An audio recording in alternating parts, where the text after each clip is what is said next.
Mm. Well, when you make a work of art, you're not just making a picture of the world. Actually, you are tampering with cause and effect. It's very easy. It sounds strange, but it's actually incredibly easy to understand it. You put in some paint here. You're making this sound there. You're operating in a causal world, actually. And this causal world is actually also the world of appearance, funnily enough. And we know this for the last 200 years, since the philosophy of Hume, and the way that Kant kind of underwrote Hume, and then the way that science, as opposed to scientism, has proceeded. Namely that what we have is data, right? And then what we do with data is we see patterns. And what we do with those patterns is then we attribute some kind of causal quality to those patterns. So what we're really doing when we're doing science is we're looking at appearance, we're looking at stuff a little bit like you would look at in an art gallery or something like that. It's a kind of aesthetic appreciation if you think about it. And this whole language that they now have in the USA of STEM, science, technology, I forget the other one, math, engineering, that's how I forget science, technology, engineering, math. In a way, it's almost the opposite way around to what those guys are thinking. Science does appearance, right? And we do reality. We do the unspeakable, unsayable, not quite thinkable, futural stuff that you can't quite articulate, and maybe you can never articulate. It's always on the edge of your tongue, off the end of the sentence, right? Now, something like global warming makes that incredibly obvious, right? Because it's impossible to see or touch global warming. You can feel the weather, you can see and touch the raindrops, you can feel the sun, right? But you can't see or touch global warming. And so you begin to realize that maybe actually this property of not being able to directly see or touch is also happening with the sunlight and the raindrops. And then, if you're me, you go back to Kant's Critique of Pure Reason and you look on page 84 of the New York St. Martin's edition of the English translation, and it says you have these raindrops and you can't directly know what they are. You can only have raindrop data. Nevertheless, it's raindrop data. Raindrops are raindroppy. They have exactly that appearance, but you can't tell exactly where the appearance stops and what they actually are starts. So you have this weird, mysterious dilemma, that even Kant himself was pretty upset about and wanted to contain that explosion by saying, well, really, the transcendental subject that does this mathematizing gets to establish what it is. Or you could be a Hegelian as, oh, well, history, spirit gets to establish what it really is, or you could be a Heideggerian and say Dasein establishes it, or human economic relations, if you're a Marxist, make the raindrop real, right? But we've had these sort of various different versions of this basic thought that all we have is data and kind of correlations to data, right? So art, it's not surprising to me that there is such a thing now as research-based art, because in a way, scientific research is already art. I think I just sort of said that, right? And so in a way, all artists are doing is, what's the best way to put this? Artists are kind of very interestingly getting involved in understanding data, right? And realizing that what they're doing is actually kind of sort of science, funnily enough. Now, if only we can convince the funding people that that is the case, right? And that we don't have to plead with them. Please give me some money for, understanding the human-flavored meaning of the pathetic candy sprinkles on the boring cupcake of scientism. I know reality is really just a machine made of lumps, but, it's a little bit colourful in this corner of the universe. Please don't hurt me too much, give me some money. We shouldn't be doing that at all. That's actually not correct at all, especially not from a scientific point of view. So things like global warming make that incredibly clear somehow. I think that's maybe the most important thing to say about it.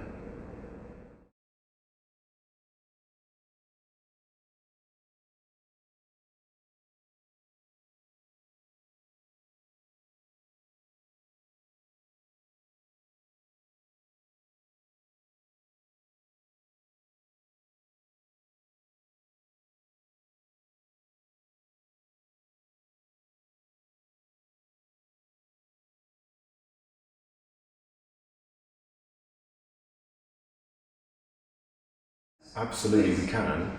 And I feel like my job actually a little bit is calming down artists. Like, instead of, you see this, from my point of view, a little bit the mode in which that, where are the artists is posed, is very much to do with making people feel guilty that they're not doing something that they should be doing. But when you're doing a painting or a piece of music, you are already collaborating with non-human beings. I mean, it's incredibly elementary. There's the paint, there's the synthesizer, there's the, Logic Pro or whatever it is that you're using, algorithm on your Mac, and you're collaborating with non-humans there. You formed a nice little assemblage, a nice little, who knows how long it will last, right? Who knows how long, feudalism lasted? I don't know. Like, maybe this particular configuration of non-humans and humans will last quite some time. We don't know, right? Just because it only lasts 5 minutes doesn't mean it's necessarily politically a bad thing, right? So already there are these political relationships happening, and I don't think anybody understands the politics of the relating to the things like paint and sound better than an artist already understands that they're already having to negotiate with all kinds of recalcitrant physical things that aren't them, So somehow I feel like that's already happening, and that the problem, of course, which is well stated in the question, or at least in the essay under the question, has a little bit to do with how culture in general seems to want artists to do PR. It seems to want artists and humanists to do PR. Like, we have all these statistics, we have all this data. Could you make it look really nice so that more people could believe it? And it's like, well, that's already been happening. How well has that been working out? Like, the louder you scream, the more people go into defiance, right? So let's not do that anymore. Let's go directly to the defiance and talk directly. That could be one interesting approach. Let's reproduce the phenomenological, emotional journey of having accepted something like global warming without any global warming statistics whatsoever. Think of some other way to walk people through that, not just to represent, but to actually pull people through that experience, right? And this means that, what I do, philosophy, definitely changes, and I think your question had to do with how does the mode of writing change when you start to include non-human beings. Well, the thing is, of course, that pens and computers and writing also is a non-human being, and language is a non-human being, and maybe, if we're going to go strictly to the Heidegger-Derrida place, you could say language is not human already, whether or not it was invented by chimpanzees or whatever, Even if it was invented by somebody called a human being, it's always already not completely human. It has a kind of autonomy, and it produces the human, rather than the human producing it. So somehow philosophy starts to go a little bit crazy, and the writing starts to go a little bit crazy, and it starts to become fantastical. I've been talking quite a lot recently with a Bulgarian philosopher, Boyan Manchev, and we have the same idea, and he explicitly says that his mode of writing is fantastical philosophy, or philosophy of the fantastic, right? There's a sort of fantastical, phantasmical quality to it, where you're evoking something, right? You can't directly point at things, so you have to kind of evoke, right?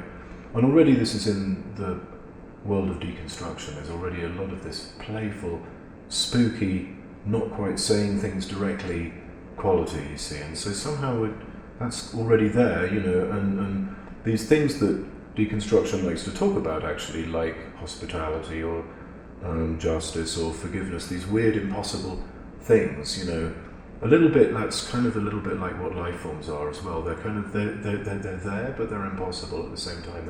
They're spectral. You can't directly point to them, just read Darwin, you sort of find that out, right?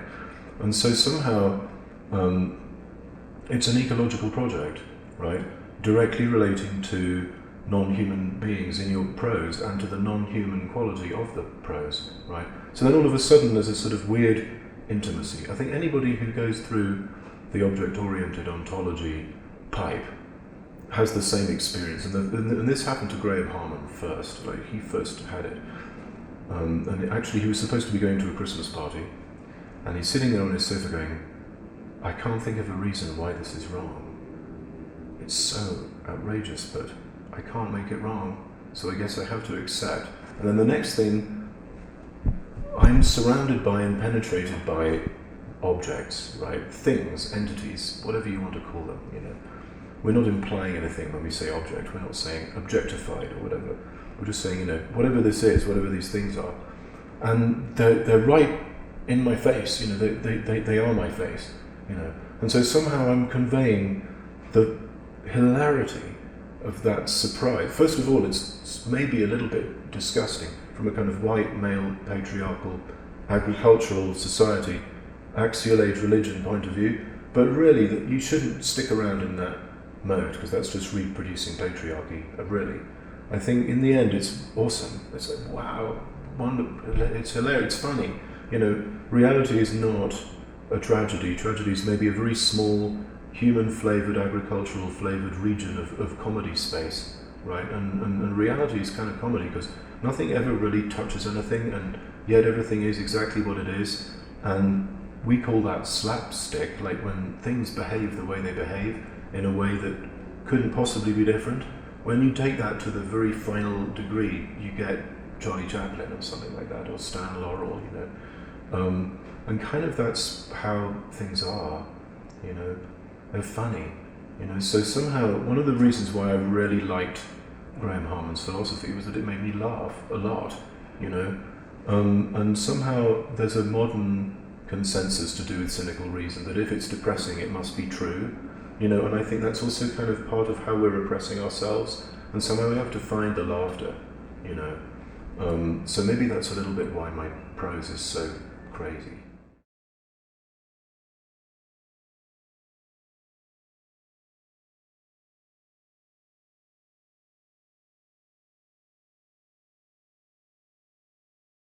Oh, love it. Yeah, I think about that all the time, you know, and there was a really cute way that I used to answer it, because often in ecological seminars, because we're all guilty academics who've been sitting in chairs for hours, we're like, what are we supposed to do? How do we get over our narcissism? And I'm like, my job is to not get you over it, and my job is to make you hesitate and reflect, and that's what we're supposed to be doing. And well, who said anything bad about my favourite hobby, narcissism, anyway? You know, then I quote a little bit of Derrida, you know, there is no one narcissist. This is all good, right? This is true, right? So, on the other hand, there really is a politics, actually, you know.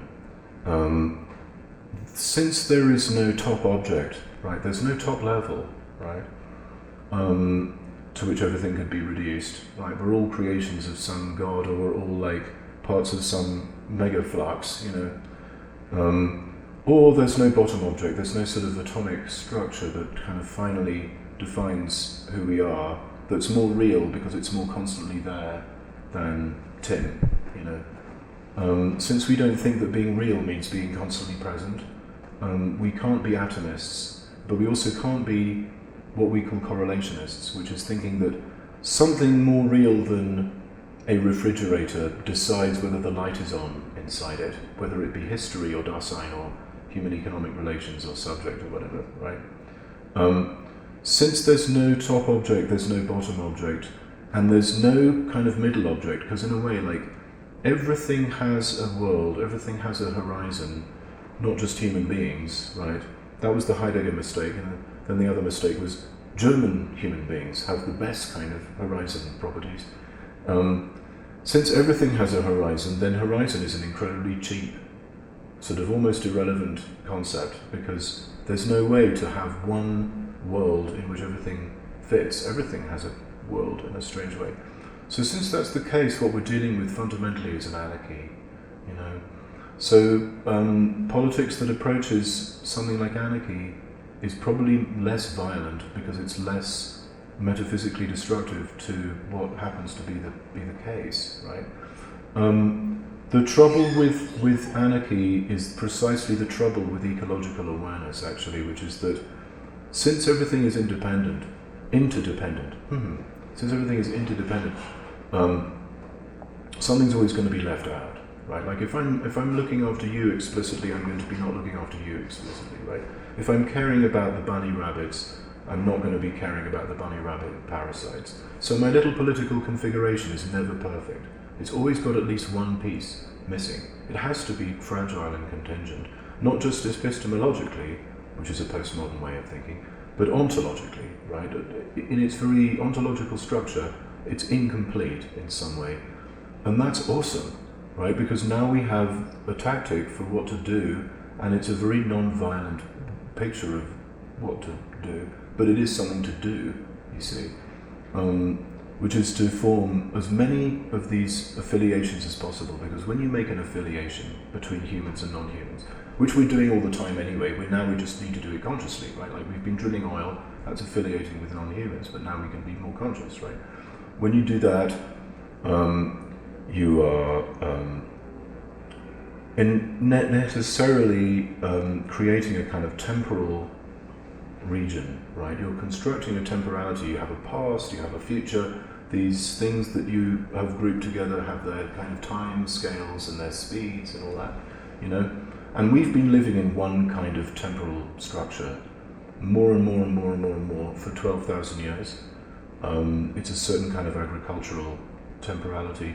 Normally, you know, it has like a year or maybe 5 if you're a Soviet kind of reach, you know, and it's so rigid and it's so grey and oppressive, and it's sucked in every life form pretty much, so that now we have the 6th mass extinction event, right? So what's the tactic?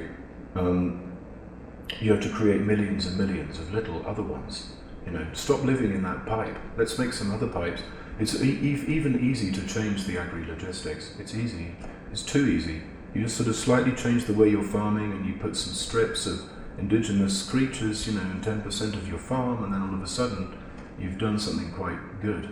You know, it's not everything, right? But that's the whole thing. I think politics in this world that we're talking about has to be a little bit lame, like in the sort of American accusation that you're so lame, you know.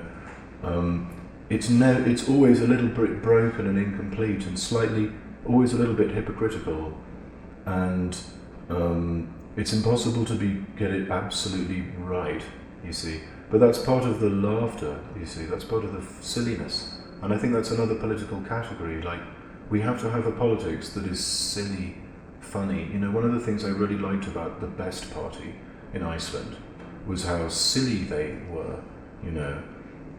They reintroduced laughter and humour and not being sure of stuff into politics, and somehow we need that very badly, and somehow it seems to me that life is already pretty clumsy from an anthropocentric point of view. When you factor in non-human beings as well, it's even more clumsy and absurd, you know. And so that kind of laughter starts to happen, or maybe it could happen more.